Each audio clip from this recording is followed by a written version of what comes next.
All right, cool.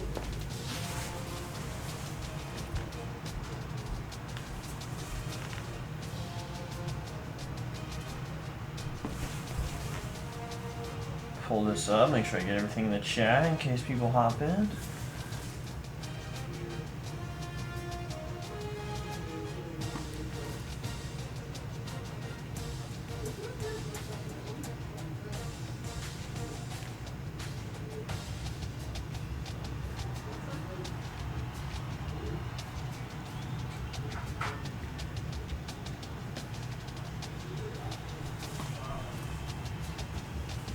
Okie dokie. Let's go ahead and get this mic straightened out. Get it sent out on Twitter.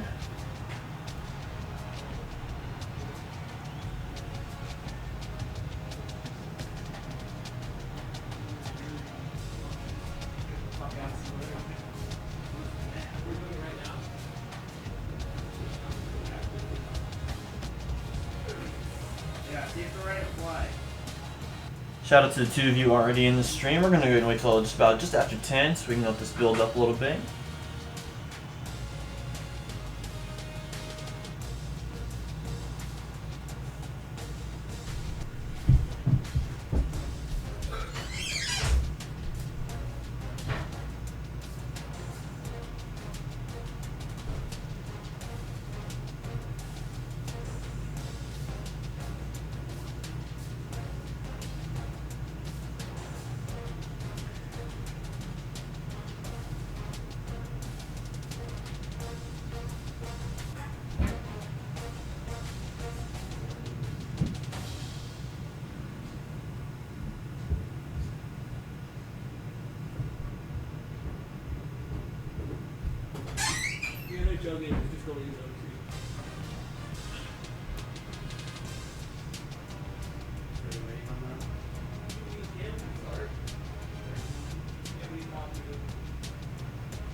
Alrighty.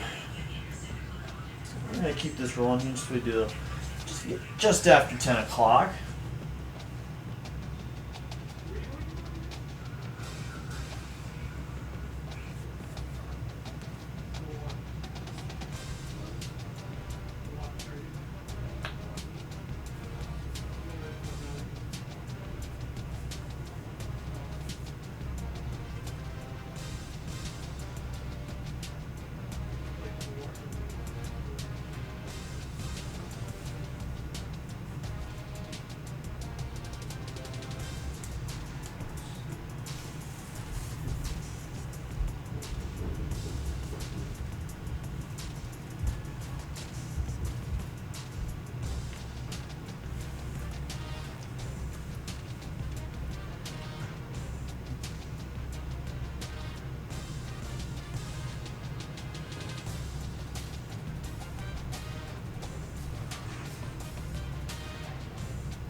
Alright, we're going to go ahead and get started here, guys. It's just after 10 o'clock, but welcome everybody to the Mexico State Aggies one-star rebuild dynasty.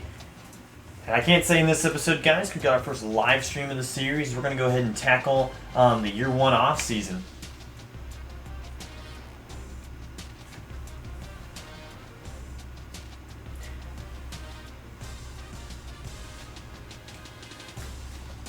So I think what we're going to do here, guys, for our first little bit of action, so we're going to go ahead and recap the season real quick. We went 8-4 overall. We played in the independents, so we didn't have a ton of conference games. But we'll go ahead and recap what our schedule looked like. You're starting with week 1. So for those of you that have been around since the start of the channel, you realize that week 1 was a very crazy game. We went on the road and took on Utah State. It turned out they weren't very good, but we made do with what we had. So Utah State was a game that we won in overtime, but trailed by 24 at one point. I think we trailed like 24-0, 21-0. Take a look at that ball game. We really made a late push in that ball game. Jonah Johnson had a 48-yard run. Albertson had a field goal. They scored only twice throughout the rest of the game. One of those scores was in overtime. And it was just an insane game. Utah State's second possession in overtime. They threw a pick on the first play of their drive. That really set the tone for what this team was going to do this season. Later, just even the next week, we went to Boise State. We went to one of the more hostile West Coast environments. We took on the Broncos on the blue turf. They were a ranked team at the time. They were number 22 in the nation. Boise State gave us all we could handle and then some. But as you see at the top of the score, we gave it right back to them. Boise State jumped out. I think it was 14-7, maybe in a 21-7 lead. It looked like 21-7 according to this, but we just never really went away. Caleb Mills had a touchdown from 8 yards out to end the third. Samuels had a big touchdown run, and then even later in the game, we had about a 67-yard pass completion to Mavion Mitchell, our part-time running back and fullback, for like 67 yards. And that set us up in position to really make it a ball game as we were down inside close. And we were able to, I shouldn't say we were able to bottle up C.T. Thomas because we didn't, but we held them to just under 200 yards and 4 scores. But regardless, we still escaped the win. And these first 3 games right here were just momentum builders for this team. If we don't win these first couple games right here, we might not be to a bowl game later in the season. For those of you that remember, UCLA gave us a lot of trouble. UCLA whopped us for our first loss of the year. They finished 5-7. You see our combined opponent record just barely over 500, but 38-6. It was a really humbling game. Close out our first quarter of the season, and it just left a bad taste in my mouth. I feel like we could have done better, but we rebounded. We rebounded really well. We had the bye week, get our thoughts straight, get our plan nice and focused as we got dialed in to our rivalry game and the Rio Grande rivalry against New Mexico. So at the time, I wouldn't have thought, if you would have told me New Mexico would have gone 11-3, 8-1 in the Mountain West and won it, that we would have probably fit in very well. But after the Boise State game, no, Cam, you can come in. I'm just live streaming. Okay. So yeah, New Mexico State finished 11-3. They went 8-1 in the Mountain West, which really got the gears turned in my head earlier in the season. We're already at a disadvantage of qualifying for a bowl game because we get 2 less games than everybody else. But after beating Boise State barely on the blue turf, they finished 9-4. We beat New Mexico by 16, 31-15, or by 16, yeah, 31-15. It really just got me thinking that we could migrate New Mexico State into the Mountain West, and then that would give us a really good opportunity to get our rivalry game, the Rio Grande rivalry, week 17 or week 15 of the season to close out the year, and that'd be a really cool senior night gift for our players. The next week we take on Arkansas State and their quarterback carousel. They had about 3 or 4 quarterbacks at that point in the season start a game for them, and so it was a really tough game for us.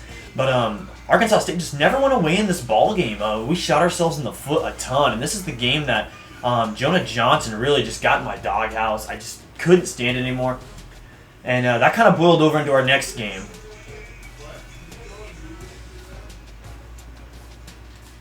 So we took on Boston College here for our quote-unquote homecoming game. This was one of the most fun I've had playing this game in a long time. It's been a while since I've been challenged in this game. I did implement a new custom slider set that I had never used before. I've been playing this game since it came out. But Boston College just gave us all we could handle and then some. That was a team that went 4-8 in the ACC. It's not a team that you thought would maybe do as well as they did, but I mean they gave us a run for our money and they even came away with a win. If you guys remember, Weston Eggett came in late in this ball game and really solidified himself as a starting quarterback for the rest of the season. And he drove us down the field just really when Jonah Johnson couldn't. Threw a couple of touchdowns late. He came into that ball game after Jonah Johnson had thrown 3 picks, and Weston Eggett came in and threw 3 touchdowns, no picks, on 10-12 passing. Almost a perfect passer rating. 83% completion percentage. Didn't take a sack. Threw a game-almost tying touchdown as we needed the 2. And you guys remember Weston Eggett came up just short of that goal line. Keep an eye on Boston College. We'll take a look at the roster when we get to that point. That would be a team I'd be very interested in playing again, except at their place this time. And who knows, maybe that comes a little cross-country rivalry for us that we visit every year or so. Continuing on now down the schedule, we did have a road game against Louisiana. This was one of the 2 games that did not get captured. and it pains me to say it, but we did wallop them. This was Weston Eggett's coming out party. Threaded the needle nicely. He did everything we needed to him and more. We got the 31-7 to win. Not much to talk about there. Our second schlacking of the season. This made it our third loss of the season, and Florida Atlantic beat us by 40 as we went on the road. Again, not something I really anticipated. I thought this FAU game could be a real measuring stick game for us. They finished season 10-3, you see on your screen. But for whatever reason, we just never got it in gear. We had a lot of really sloppy turnovers, and man, when we're bad, we are just really bad. And, a lot of these games, we do have a couple turnovers. I think Jonah Johnson had about a 1-to-1 or a 1-to-2 or a 2-to-1 touchdown interception ratio. And, it's just, you can just see it. We just could not stop the bleeding. We went to the half down 24-8, and you think, oh, well, Mexico State has a history of coming back. They did it 3 or 4 times to start the year, but it just never happened.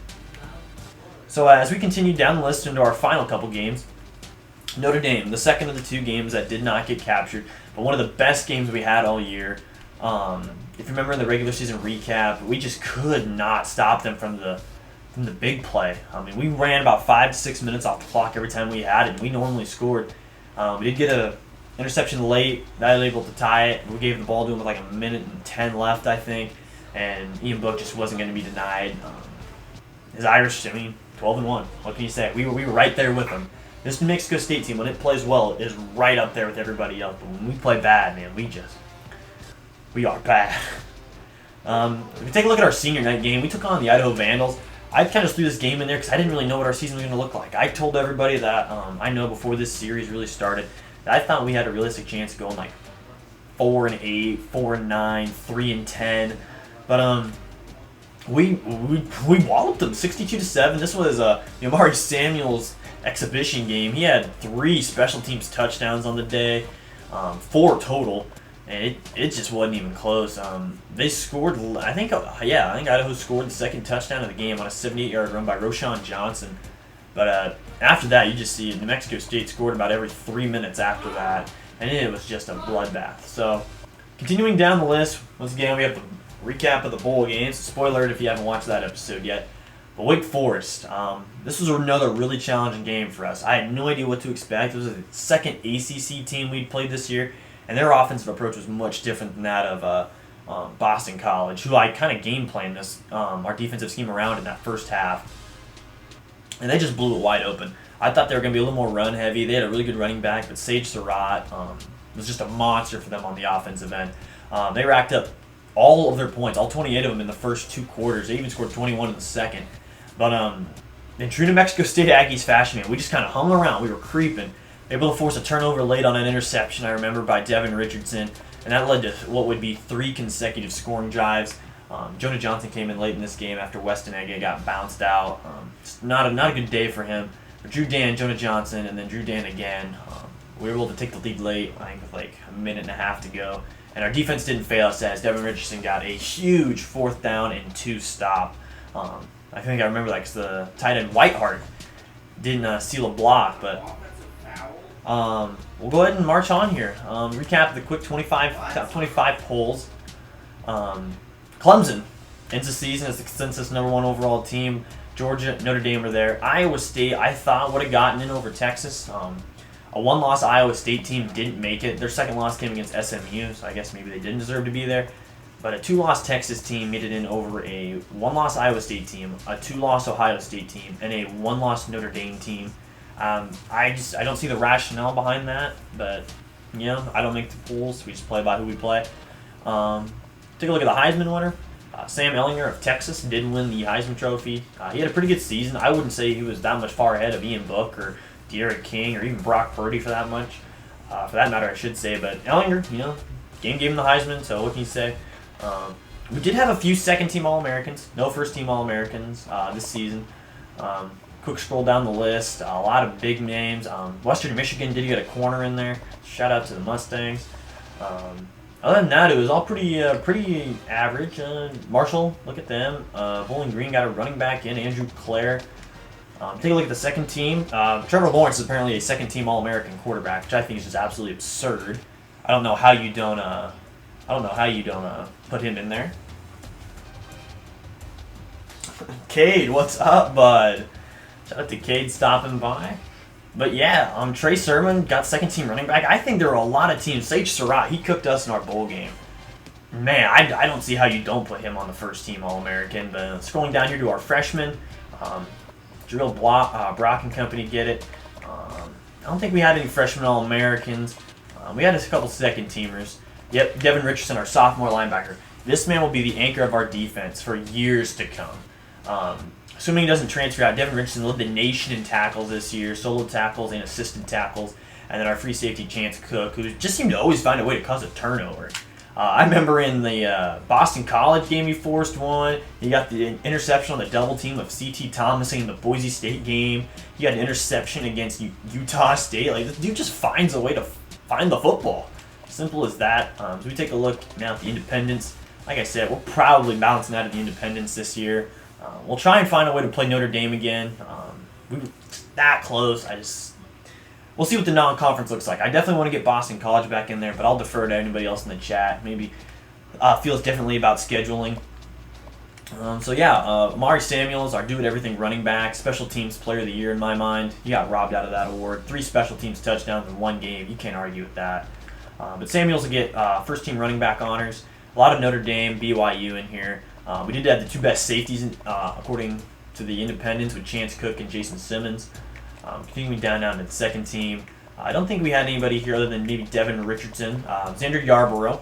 Shout out to him. He's top 5 in the nation in sacks this year. Roy Lopez, our defensive tackle / nose guard. He was able to get in there. Rasheed Hodge Jr. Senior linebacker, I should say. He was what I thought our defense was going to be led by. I thought he was going to be the focal point, the catalyst, the run stopper. And Devin Richardson just came and took that job from him. I thought Hodge was going to be the man. He really took a backseat, even a third-seat role. I would say that Michael Bowe Jr. was a more consistent linebacker than Rasheed Hodge, but Rasheed Hodge Jr. did come in late the last few weeks and really prove himself in the passing game. He came away with, I think, 3 interceptions in 2 weeks. That was huge. And then Ethan Albertson went perfect on the season as a kicker. He is 2 for 2, and he's only a sophomore, so he's only going to get better. So continuing on now as we go to the bowl results, everybody's favorite time of year, who went bowling, who went home. So Boise State, another team I want to try and play again. They finished 9-4 in the season. They beat Cal in the New Mexico Bowl. A couple other teams I was really looking at, maybe it was a Tulsa team. They were close. UTEP. UTEP we played, I think, like week 4. They were 1-2 at that time, so their season rebounded nicely. They went 6-4 in the Conference USA. They were right there with Western Kentucky in the Sun Belt, who's, in my mind, will probably get moved this season. Our rival, New Mexico, beat a Pac-12 team, something we couldn't do. So we're going to have to look forward to that coming down the road. UAB can't beat Colorado State. As an Iowa State fan, it was always nice to see Iowa lose to Ball State. So we continue down the list here. There's our game. Once again, we beat Wake Forest. FAU, 51-10 over San Diego State. Just let that sit there for a second. We were not the only team to get blown out by over 40 FAU. FAU has an offense, man. UCF took on Arizona State, and they clobbered them. The poor 6-6 Sun Devils dropped to 6-7. They got whopped 45-9. Kansas had a very surprising year in the Big 12. Kansas went undefeated up until about the last 2 or 3 weeks of the season. They just beaten Oklahoma, and then they lose to Iowa State and a couple other teams here late. I mean, they just had a heck of a season. I guess I can't see that from this menu, but I mean, shout out to the Jayhawks, man. Pooka Williams is the first-team All-American running back. As we continue down the list here, Iowa State, Cyclones dropped one to SMU in the Fiesta Bowl in true Cyclone fashion, choking away a bowl game. Georgia and Michigan. Michigan just outclassed by Georgia. Alabama and Notre Dame. Notre Dame got their revenge from 2012 and able to whop the Tide by 15. Florida and Oklahoma was a good bowl game as they got a 13-point dub. Tulane. I thought we could play Tulane probably this next season, depending on what everybody wants to do in the chat. But Tulane's a team to watch out for, man. They're a win away from 10 wins. They go 6-3 in the American. They beat an SEC team by 17. I mean, Tulane had a very good year this last year. And then Kent State even, 35-10 over Georgia State. And that was a good Georgia State team. They finished in the top 10. And then finally the national championship. Clemson just rolled over Texas. That was just a bloodbath waiting to happen. As we go ahead and cycle on over here, we're going to go ahead and advance the week. We'll go ahead and advance to the end of the offseason, guys. Like I said, if you drop by, let me know if you guys want to talk about anything, have any questions. We only have 2 recruits, 2 scholarships left to offer, so we should wrap up recruiting pretty quickly. Not anticipating this being an extremely long offseason, but something nonetheless I wanted you guys to see just as we get primed and ready here for year number 2. Take a look at his screen now. Junior Garfield, 8-4 in his first year, 1-1 in the top 25, 2-0 against rivals, and does have a bowl victory in our 7-year contract. Coaching carousel here. We'll go ahead and send to the end and see if there is anything drastic. Maybe we lose a coordinator this year. Like, that could always be a possibility. Andy Richmond, I know, had very good job security, but I mean, our offense was 21st in the nation in scoring. He may be on his way out. We may have a new offensive coordinator coming to the New Mexico State Aggies. So we take a look at the field positions here. Alabama has a new head man. Sean Lewis, the head coach of Kent State, gets a 5-year contract for Alabama. So tied after going 9-4. Nick Saban retired at age 68. So goodbye to Nick Saban, and say hello to Sean Lewis. Mac Brown also retires as Kevin Wilson from Ohio State, their offensive coordinator, comes in. TCU gets Phil Montgomery from Tulsa. Kirk Ferentz retired. They get Jay Norville from Nevada, another team I was considering to play. Stanford, we'll go ahead and keep going down here, as it looks like Willie Taggart left to take the head coaching job at Western Kentucky. So he must have thought a team in the Sun Belt was a heck of a lot better than the FAU job. So Lovie Smith is the new head coach of the Kent State Golden Flashes, as Illinois goes 2-10 and hires Mike New from Ball State. Ball State had a good season. As we continue down the list here, we'll see if we find New Mexico. New Mexico with a new head coach. No, there's one. Alex Lay. I love it. You want to come say hi to the people? What's up, people? I was on your list last night.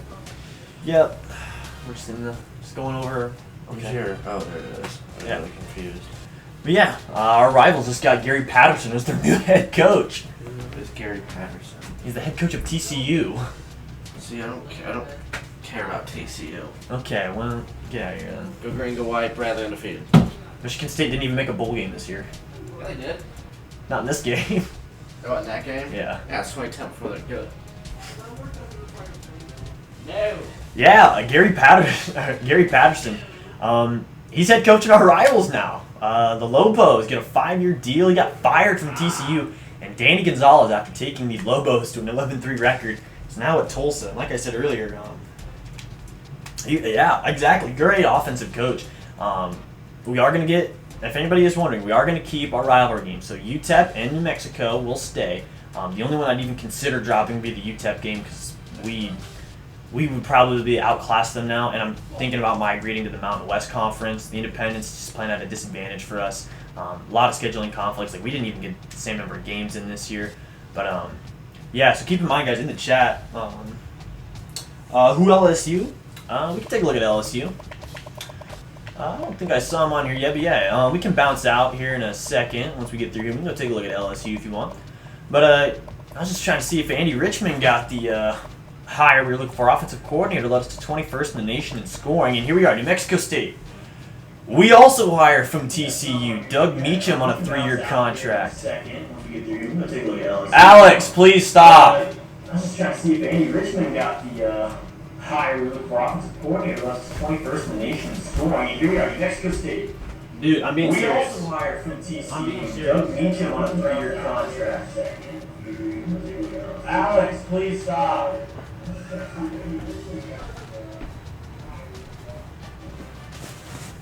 Sorry about that, guys, but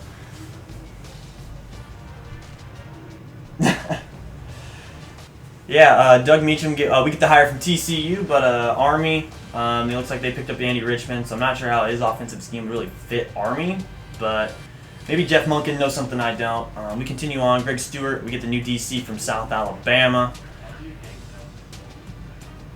So yeah, looks like Frank Spaziani did get a job. I was kind of surprised by that. He did lead a pretty good defense for us. I didn't think our defense was that bad. I thought we were one of the best red zone defenses in the nation. Goofy roommate, I get it. Yeah, thank you, Shadow. Yeah, I just actually moved into a house with a bunch of my sport comm majors, so we're all good jokers here. But usually when I try and get to the content creation, I like to keep it a little more professional, but it's okay. So Tulane does get our defensive coordinator, so another team to maybe look out for as we continue on. Let's see, I don't believe LSU had any coaching changes. We can go ahead and hop over there since you've been sticking around. We'll take a look at Boise State. Boise State got a new D coordinator since we beat them. We may be playing them again. Jeff Schmedding, a 4-year contract.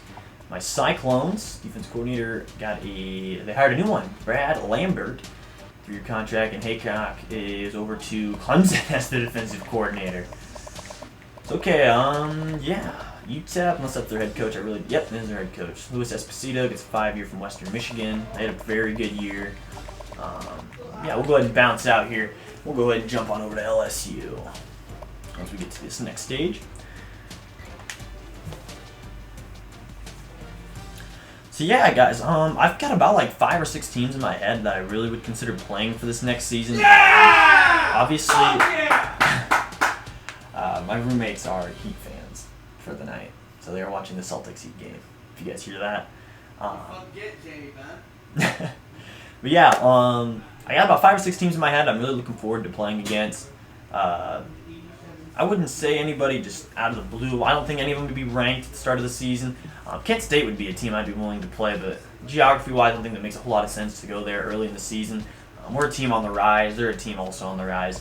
But yeah, let's go ahead and take a look at our coaching changes. As we go to the SEC and take a look at the highly anticipated LSU in the chat. Doesn't look like there are any changes. Looks like LSU may have kept everybody. Let's go ahead and jump over to team coach info here.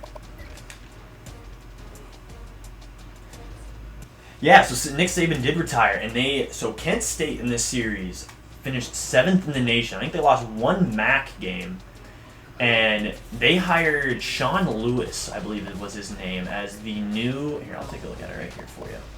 Saban did retire, also Mac Brown retired, but they hired Sean Lewis, I believe was his name, as the yes, here we go. So yeah, Sean Lewis, he was from Kent State. They finished 7th in the nation. So Alabama's under new leadership. Sarkisian's still there. Morris is still there. So they're looking very good for the future. Yeah, let's take a look about maybe more in the independents who we got. So like we said, our old offensive coordinators over to Army. I don't see that working out much at all. Our scheme just doesn't really fit what they tried to do. Charlie Weiss, offensive coordinator at UMass. Another team bouncing around. Maybe I might move them out of the independents as well. But finally, we'll go ahead and check on your LSU Tigers finally. I believe Edo is still there. Take a look at head coaching jobs. As we continue down, yes, Ed Ogeron is still there. He's safe for now. I think LSU maybe went 9 something. No, I think they might have even finished gone like 7-6 or 8-5, something like that. They did qualify for a bowl game. Let's take a look at Edo's coaching tree here. Yeah, that's a. I'm not sure if LSU were to fire him where they would really go. Not a great coordinating class this year in terms of the recruiting. Coach Carousel, I should say. Take a look at players leaving. Hopefully nobody transfers. Please nobody transfer. And nobody transferred.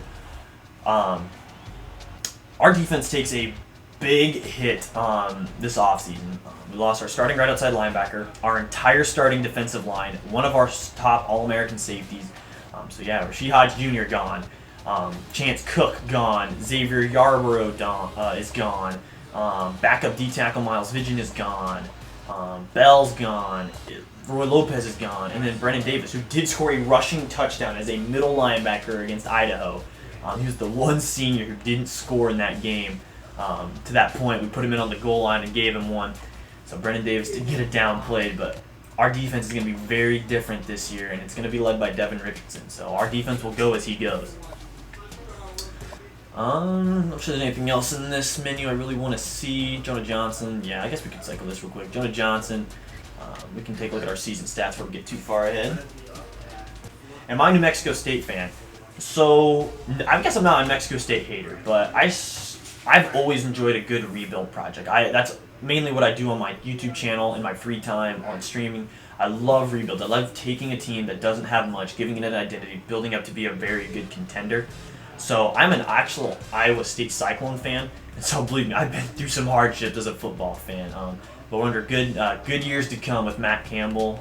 Iowa State's never going to be a 10-win football team year in, year out. So all these experts on ESPN, it's just not going to happen. You can't recruit that well named Iowa. But bright things ahead. But to answer your question, no, I'm not a New Mexico State fan. I picked this because with the updated rosters and coaching staff, New Mexico State had the second to worst overall in the game. I think they came in at 67. Idaho was the only team worse than them. I think they were like a 55. But I've already done one with Idaho, so I wanted to change things up. Plus, it's an independent school. We can bounce them to any number of conferences if we want to. Just take a look at your screen. Jonah Johnson, almost a 2,000-yard passer. He was much more dual threat than I really would have liked him to have been this year, but that fits his skill set. 14 touchdowns, 11 picks on the season. 64% completion percentage. I can't be that mad about that. He did average over 12 completion and along a 67, but he did take 14 sacks on the year. Weston Eggett continues on. I don't know if he's the answer at quarterback. We got Slade Larson and Jamal Parrish coming in this next recruiting class. They will be on the roster. We're going to have to make some cuts at quarterback.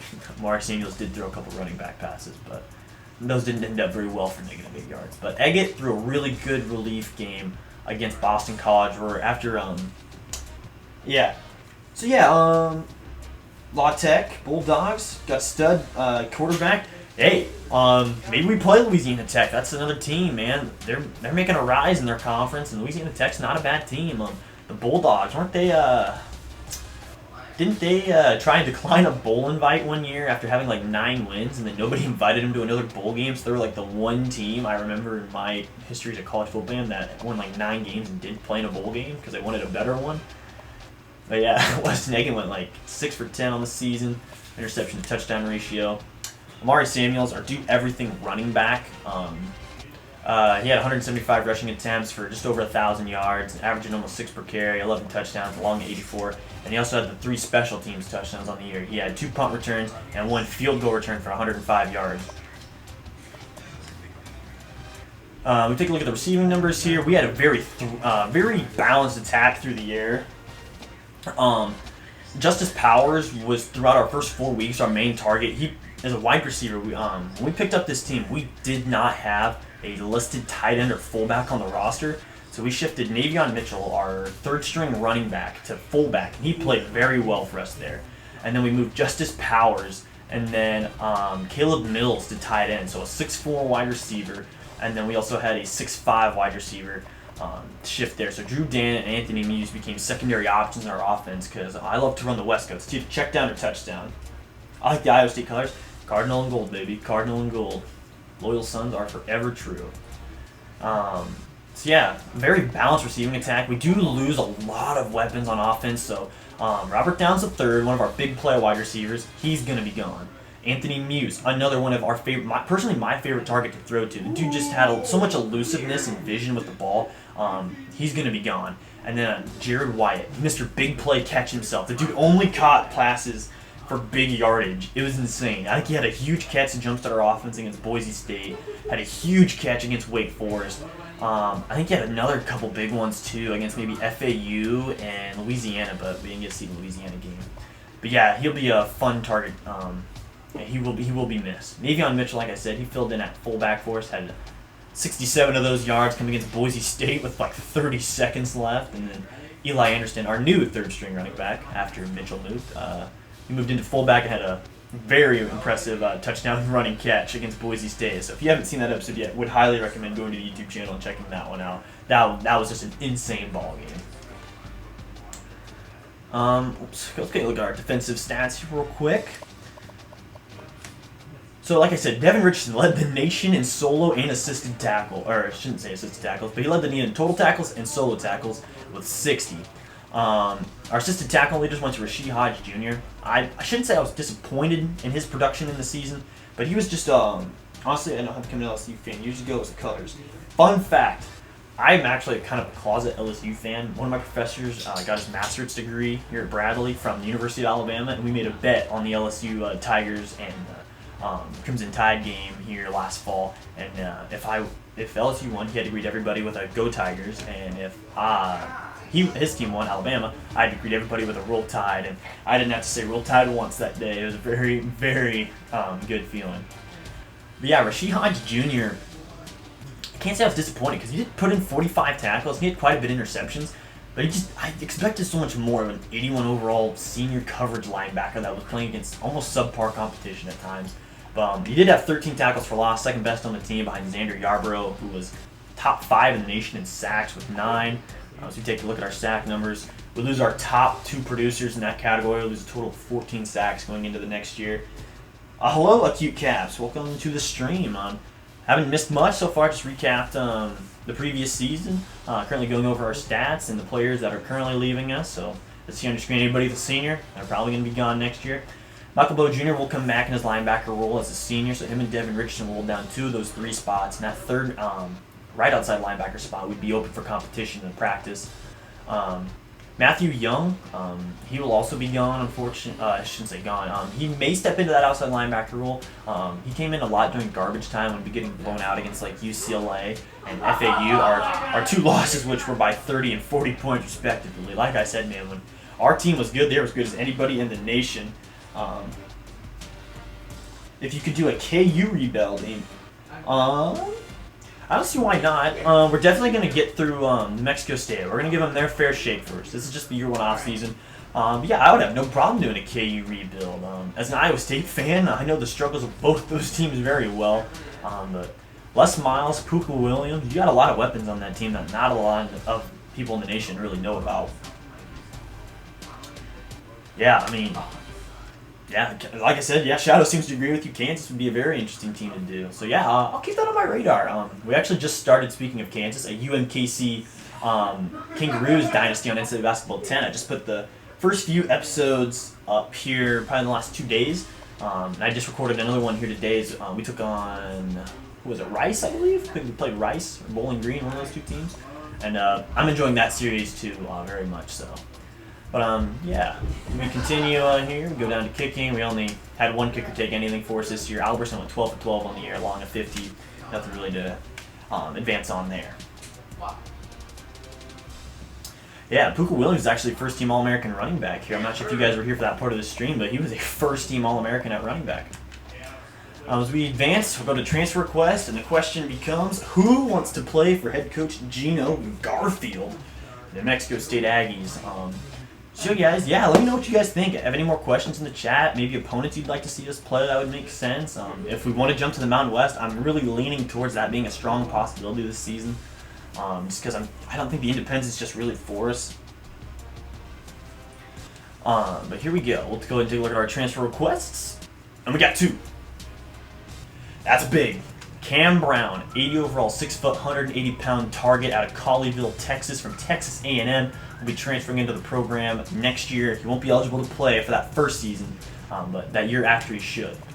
As we take a look at Visit Uzu, whoa, I wouldn't even know how to say that last name, but it looks like we're getting Mr. Vincent here from Tulsa. Pass rusher at 6'1", 238. What can you tell me about you? I love my fast DNs. 74 speed. He may be someone we look out for. That 73 finesse move.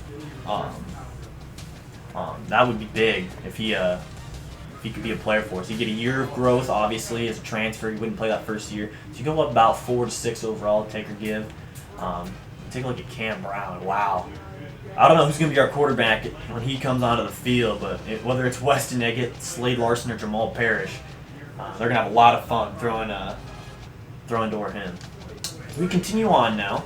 I don't believe we had a chance of anybody getting drafted. If you guys have a favorite team out there you want to see if maybe someone got drafted, I know LSU and Kansas seem to be 2 popular teams here, so we can check them out. Puka, as a first-team All-American, may have gotten in. So we can take a look at Puka real quick. And Kansas didn't have anybody go. I know LSU probably had quite a few. Yep. Jacoby Stevens goes. Jabril Cox goes. Terrence Marshall. That's underrated wide receiver. He took a lot of the second-place headlines in that offense last year in real life, and he's just a phenomenal target. Tyler Shelvin will also go as a 7th-round draft pick. Alright, guys, not much more to do here in this menu. We'll go ahead and advance to recruiting. Like I said, I'll break down the recruiting class for it. Crimson and Blue gets its toys for Chris. You do Kansas rebuild. So yeah, I mean, Kansas, that'd be, like I said, man, a fun team. I'm not too familiar with who's on their roster right now in terms of this dynasty. I'm not sure who they got in their skill positions, but I would totally be open to doing a Kansas one maybe once New Mexico State finishes up. That's a much more competitive conference, obviously. New Mexico State's an independent school. Would love to see. All right, seems like the chat seems to be supporting the Kansas rebuild. So yeah, maybe once New Mexico State has run its course, and maybe kind of towards the tail end of its lifespan, maybe we do start up a Kansas one. Like I said, I'm here to produce what you guys want to see. Yeah, let's go ahead and jump into some recruiting here. Okay, so as we take a look here, we have 2 players left. I will break down, like I said, this was a 1-star only rebuild dynasty. Meaning we only were allowed to recruit 1-star prospects. This is going to be a grind for us. This was not supposed to be we're going to come in, get the 3 stars, make our team really good, cheese the game, and we're out. No, this was just, we better just make 1 or 2 games for right now. But yeah, so take a look here. We'll break down each player. Ted Wallace, junior college transfer, free safety. He was one of the 2 free safeties I brought in this class. A lot of these guys were just kind of ho-hums, but we did get quite a few offensive skill position players. One thing our team really lacked, especially on the offensive end, was speed. We didn't have any really game breakers. Amari Samuels might be the only one that would fall into that category. Maybe Devin Richardson on the defensive side. So we tried to look for players that can be very versatile for us and not really be defined by a position. And I always thought that Ted Wallace here could also play in as that star middle linebacker role that we bring down into the box so often with that 79 tackle. Doesn't have the highest hit power pursuit, but with that speed, I think he could definitely fill in that role. As we go to Bubba Allen here, I believe he was JUCO, maybe he's just a true freshman. He's just a true freshman out of Cary, North Carolina, 6'4", 282. Just a road grader is what I defined him as. 74 run block, 76 pass block, 84 acceleration. We could even pull that guy. He's just a road mauler. Let's take a look at Frank Miller here, a corner. We love our tall corners here. That's one thing I love trying to recruit. We got a 6'2" cornerback here with 90 speed. He's just a monster. 86 acceleration, 79 jumping. Could get that up a little bit. His coverage skills aren't the best. He's very raw. But we came into the season, I think, with only 5 listed corners on the roster. We played Jason Simmons Jr., our second-string corner at second-string safety, a lot at corner. Shane Gant, same category. Very tall, very lanky. Has a little bit more coverage skills. Maybe he'll play a little bit more here in year 2. As we take a look at William Paris now, another outside linebacker that could be filling in, taking some reps here from Mr. Young next season. 76 speed, 77 agility, acceleration, 63 agility. He's got good tackle, good play rec. That's what I look for a lot in my linebackers. I think I can work with a lot more if I just have really good play rec. He's also got 73 block shed as a freshman, so that would be very big. Antonio Smith was just a kind of a throwaway scholarship player that I really wanted, really tried to maybe just bring into the program in case something happened, an injury. Nothing really special there. One of the 2 or 3 quarterbacks that we could see this next season. I have, honest to God, no idea who's going to be under center for the Aggies next season. Right now, I'd probably have to say Weston Eggett. Les Miles is a very good recruiter. I'd have to agree with that shout. Les Miles, when as an Iowa State fan, when I saw him sign to Kansas, I was like, give Kansas 2 or 3 years, and they might just be right up there with the K-States, Oklahoma States of the world, maybe even with Oklahoma if he can get a real good pipeline going in there. But Slade Larson with that 80 throw power, 72 accuracy, he's not very athletic. That's not really what we're going to look for in this offense, maybe. Out of Scottsbluff, Nebraska, and I do realize that his proximity to home was a potential deal breaker for him, so we'll have to keep an eye on that. Continuing on here, Obadiah Anderson, a game-breaking wide receiver for us with that 90 speed. Don't anticipate him playing a ton. He'll probably start at return man, if I'm going to be frank. 71 return, which means won't muff a ton. 83 carrying, again, won't fumble, and speed. That's really all you can ask for. He's not a very tall target, I don't believe. Yeah, he's only 6 feet tall out of Palmetto Estates, Florida. So we'll keep an eye on him. Shayna Jobs, another one of the corners that we brought into the team this year. He's got very good acceleration, not quite as good coverage. Just a raw athlete, maybe even someone we give a jet sweep to once or twice a game with that breakaway speed. just another game breaker. So we took like Brian McKinney here, a free safety. Very rangy with that 90 acceleration. That really caught my attention again with this 1-star. He can press too, so maybe we even put him in as that second slot corner when they go 5 wide. We can get a press and he'll have enough speed, hopefully, that his coverage skills don't burn him just too badly. Continuing down the lines here, we got Mike Johnson. Again, we didn't have any tight ends, any fullbacks listed on this roster when we picked up this dynasty in week 1. So getting fullbacks are a huge priority for us. Mike Johnson fills that role. He can even get the ball a little bit. He can pass block. He can run block. He's got good impact blocking. He'll probably be our day 1 starter at fullback. And Navion Mitchell may still get reps at running back, though. Ray Jackson falls into the same boat as Smith earlier, Antonio Smith. Just another speed back that we could probably bring into the fold. Adam Martin, another road grader. I believe he is a true freshman as well out of Albion, Michigan. He's got 79 run block, 74 pass block. Offensive line is very thin and it's very young. And it's just, it is what it is. We're trying to add depth to that. That position will mature, get better age, and be better for us later down the road.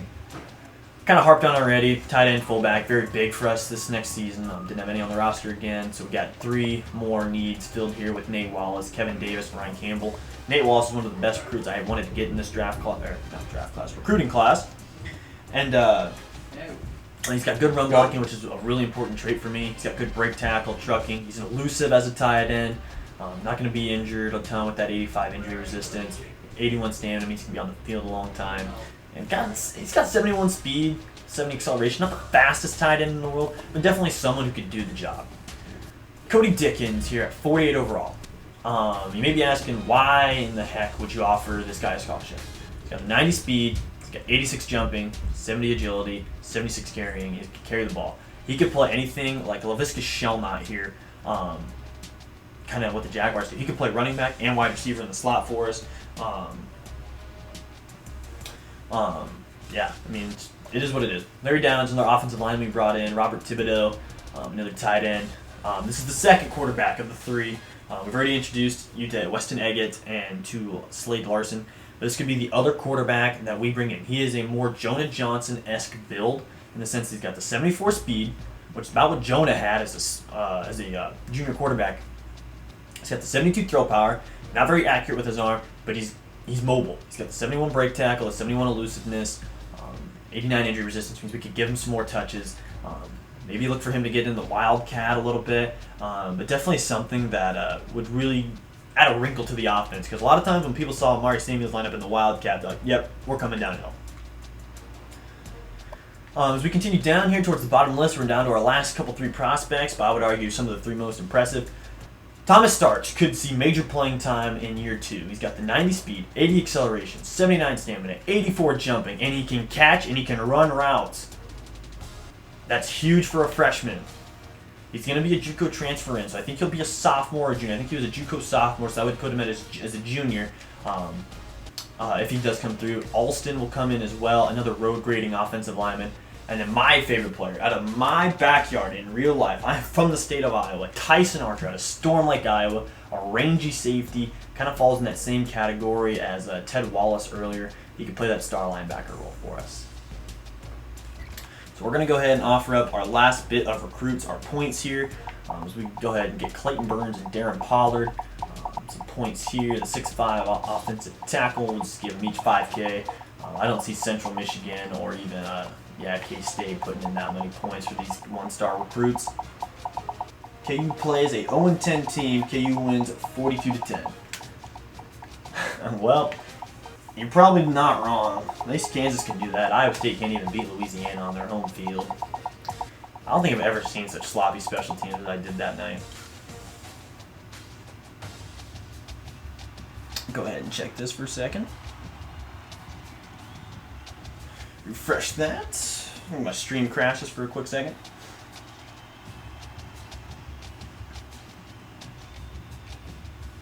There we go. Go ahead and refresh my browser. Looks like we're all ready and set to go now again. Still good on my phone. At least we make it to a bowl. Yep, I would predict Kansas to make it to a bowl.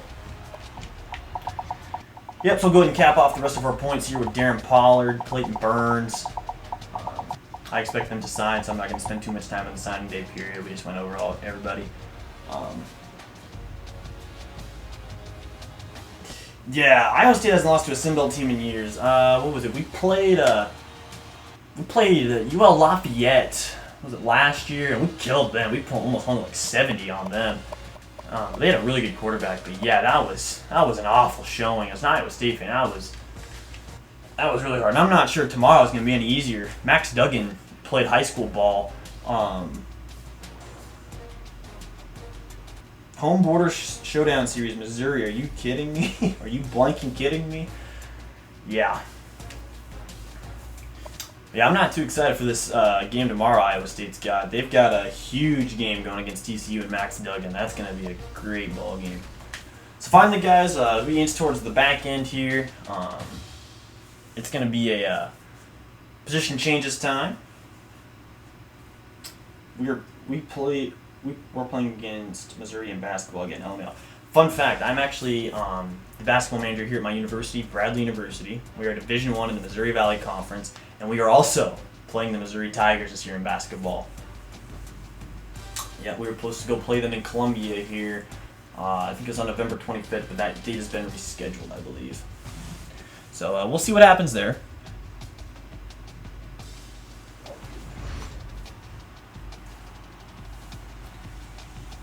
Continuing on here, like I said, guys, we're going to get into position changes. This is where we kind of mix things up. I always try to balance out the offensive line positions. If you guys see anybody that you maybe want to see in a different position this year, maybe something I haven't thought of, please let me know in the comment section. We will definitely address it. So like I said, guys, we have got a whole host of quarterbacks that could possibly be under center this year. I'm probably going to cut Luke Wilson, and I'm probably going to cut Cameron Matthews because I don't see any of them realistically getting any playing time here for us. So that would cut down our roster requirements down by 2, and that would leave Weston Eggett, Jonah Johnson, Slade Larson, and Jamal Parrish. Parrish may get in a little bit in the Wildcats, so we may save him a red shirt. He's almost like a running back, really, at 5'11", 172. Just not the best breakaway speed. So we go to running back here, Amari Samuels, Jawan Price, Navion Mitchell is back at tailback. Like I said, these guys kind of towards the bottom here aren't going to see much daylight here for the next couple seasons, but these are just depth guys once again. Taking a look at fullback, we got Ryan Campbell and Mike Johnson both filling in this year. We'll probably redshirt Johnson and keep Campbell unredshirted. That way we're good at fullback for the next 5 years. Excuse me, guys. Take a look at Cam Brown here. Won't play, like I said, he's going to be a transfer in, unless the game actually lets him come in. He was a freshman, so maybe he will play for us. Drew Dan was our third leading receiver last year, behind Justice Powers. Powers will move back to his original position at wide receiver after our additions at tight end. And then Tevis Abraham will also come back.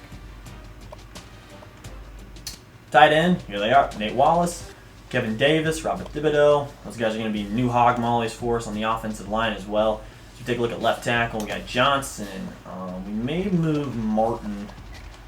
He's a great run blocker, though. We don't need 3 juniors here. What was our... junior and a senior. Do we have anybody else? Maybe a couple of like a freshman or a sophomore we can kick over there.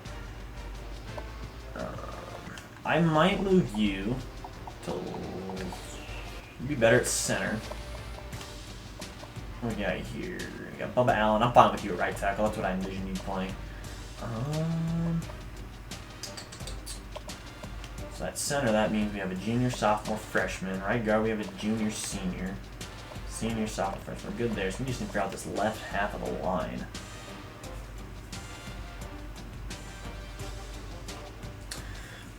Let's see. We got Marlon Johnson, Camden Chust. Cycling through. Isaiah Merslat. Go ahead and bump you over to left tackle. I think we'll call that good on the offensive line. Heading to the defensive line now. Donovan King will get to start as a senior at left end, replacing the incredible Xander Yarborough.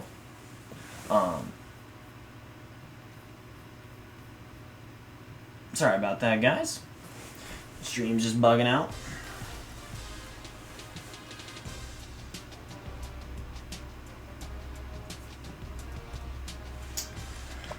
So there you go, left end.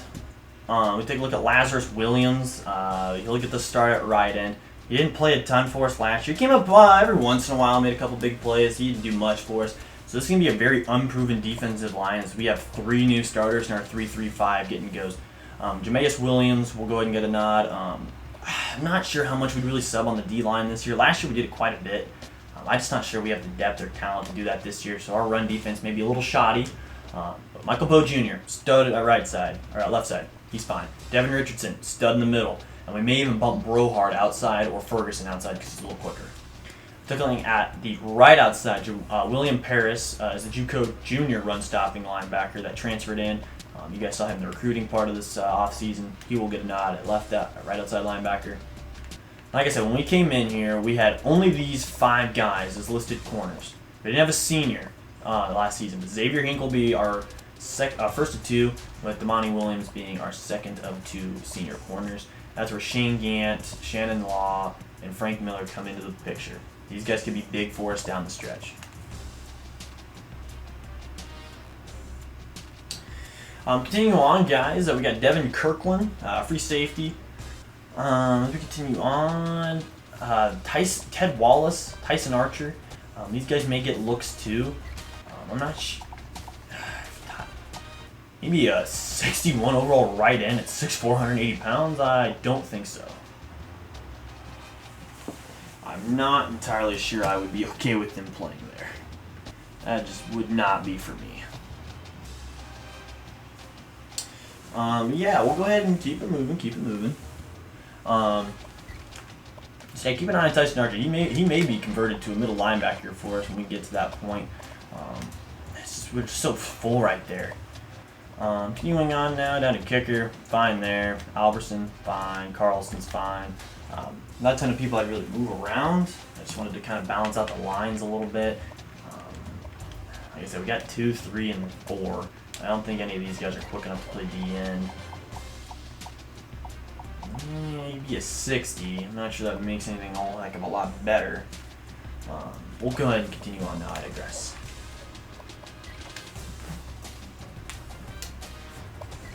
Moving right along. Who got better? Who got worse? It's time to see what our Aggies did in the weight room in the off-season.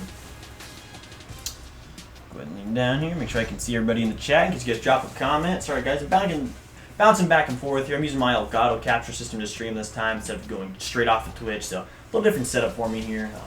Thanks for sticking with me, though. Take a look at our training results. Amari Samuels goes up 5 and got a little bit faster, and he's now at a 99 acceleration as our star tailback. Got even better for us here in the offseason. Looking ahead, we go look at our quarterbacks. Eggett goes up 5, Johnson up 4, Matthews and Wilson will both probably get cut. So I wouldn't really worry too much about them. Amari Samuels, we already said it. Juwan Price, Navion Mitchell, they came back. I'm going to bounce out of that menu. I'll go ahead and stay in my capture window here, just because I think it might be bogging down the stream a little bit.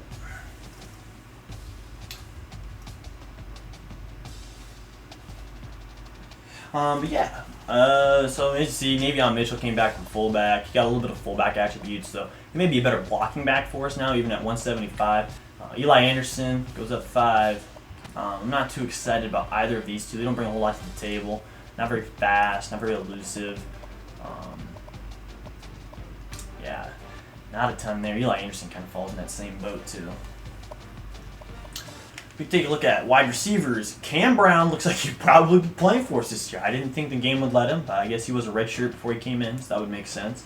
So Cam Brown might be a favorite target for us this season. At 83 overall, goes up to an 86 speed, so he's by far our second fastest wide receiver, which Darion Smith down there. Needs to get a little more wear. I think he could definitely make do with this here. Here in New Mexico State. Got a very good juke move, good catch, good spec catch, good catch in traffic, good jump. I mean, you can't really ask him to do much of anything else. Going on down to tight end, all true freshmen, so no one came there. Left tackle, Marlon Johnson goes up 5. That's big for a junior offensive lineman. This is still a very young offensive lineman, guys. I think 4 out of our 5 will be juniors. As Evan Tafoya Vallo goes up 6 to an 80. Max Withy, I believe is how I pronounced that. He goes up +5 to a 75. Austin Young, another junior, goes up +5.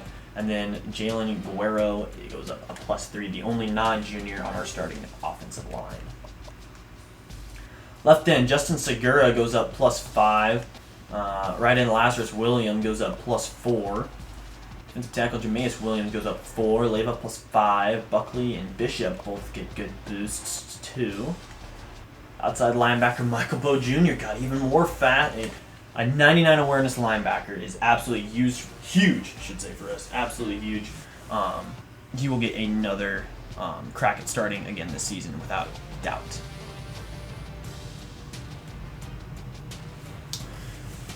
Continuing on here, Matthew Young, middle linebacker goes to Trevor Brohard, 76 overall, +5. I'm not sure he would get to start off with Devin Richardson, even though the game would put him there. I know he's more aware, but Devin Richardson was just such an animal for us last season. I don't anticipate that changing. According to right outside linebacker, Jamarvin Hartfield goes up +4, and that would put him 2 overall above of where Paris would be, so that would give him a start, a sophomore. Xavier Hinkle gets out. Everybody gets faster. It's a good day to be an Aggie corner. Everybody gets faster. Everybody gets a little more aware. A +6 awareness to Xavier Hinkle. Our big thing was we just weren't fast enough to keep up with wide receivers last year. Did anybody get a better pair of hands? Everybody learned how to catch the ball in the offseason.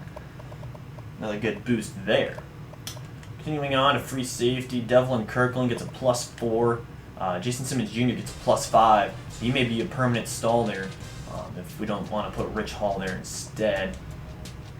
That'll be the end of that, guys. We'll go ahead and continue on. Cut players. One of the big question marks on the offseason. Do we move to the Mountain West Conference?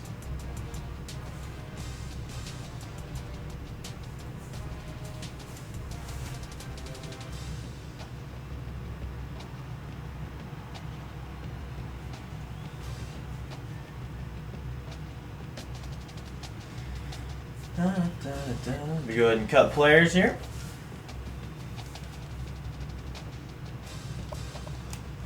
At quarterback, it's Weston Eggett. Like we said, we're going to cut Wilson.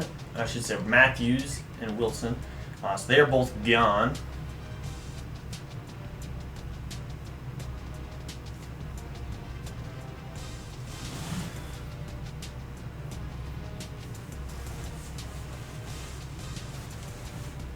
Let's take a look at quarterbacks. Like I said, we could see any number of these guys.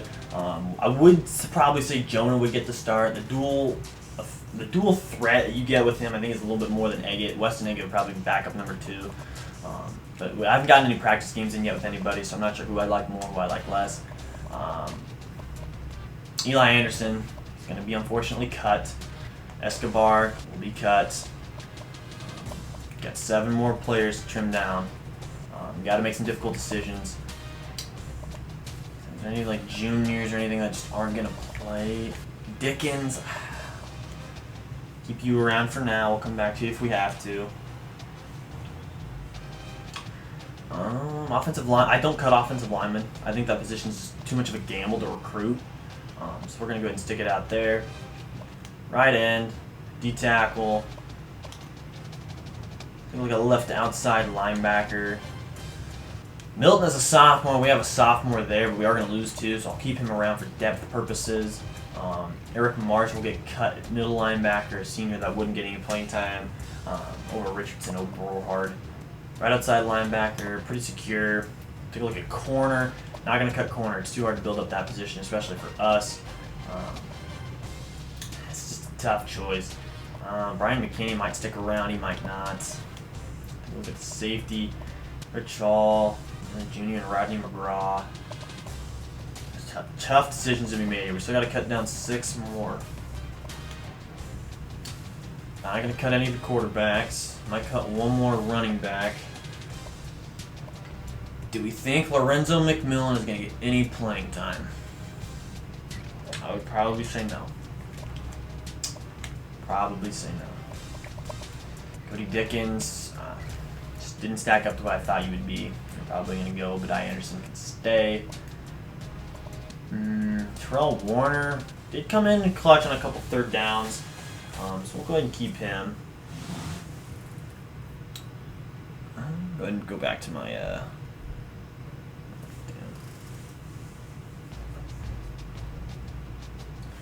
it's alright. Continue down. Thomas Starks Jr. You can stay. Jalen Jalen McFall, redshirt freshman, not very fast. You can get the boot. 3 more to go. Senior offensive lineman Camden Schultz. Okay. We'll make it. Not going to start, not going to play. Senior especially, you're not going to get an opportunity, especially with the people we got coming up the pipeline. 2 more to go.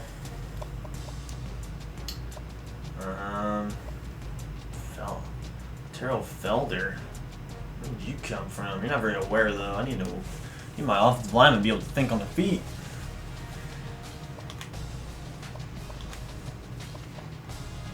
Marcus Buckley will probably get cut at D tackle.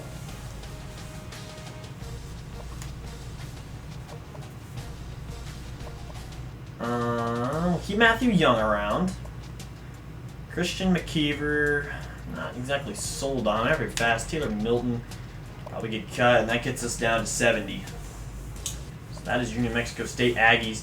Roster going into the offseason. We go to custom conferences, where a couple teams other than New Mexico State are going to get moved around. We'll probably move Western Kentucky to the Conference USA out of the Sun Belt finally. Might move us in there. This is going to be an exciting part here in the offseason. Excited to see what happens. Western Kentucky, I think, maybe lost 1 or 2 games in the offseason during the season in the Sun Belt, if that. I think there might have been out-of-conference losses. So we'll go ahead and get them moved. I think if there's anybody else I was absolutely wanting to get moved.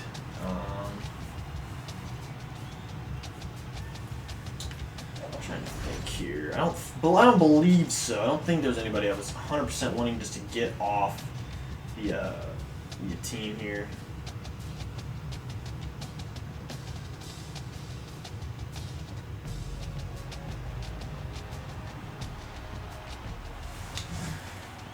I don't know why my stream browser isn't loading up, guys. I apologize. I can't really preview anything for you. If something's wrong in the stream, too loud, too quiet, please let me know. So we're advancing the week here. Taking a look at custom conferences. It is time. Hold the suspense for the independents. We go down. Sun Belt, Western Kentucky will get moved. They're going to be getting swapped out. We're going to go ahead and look at the Conference USA. Teams that didn't really perform. UTSA is out. It's just a competitive balance thing. UTSA didn't really perform for us that great. I mean, in the dynasty, UTEP was a heck of a lot better, and UTSA is going to go ahead and get moved to the Sun Belt. So we continue on. Who else was I thinking about possibly moving other than us? I don't think anybody came off the top of my head. We are going to move us, but if we do move to the Mountain West, which division would we fit the best in? Does somebody else need to move for us to be there? What do you think, guys? Do we move somebody out of the Mountain West for us to be there?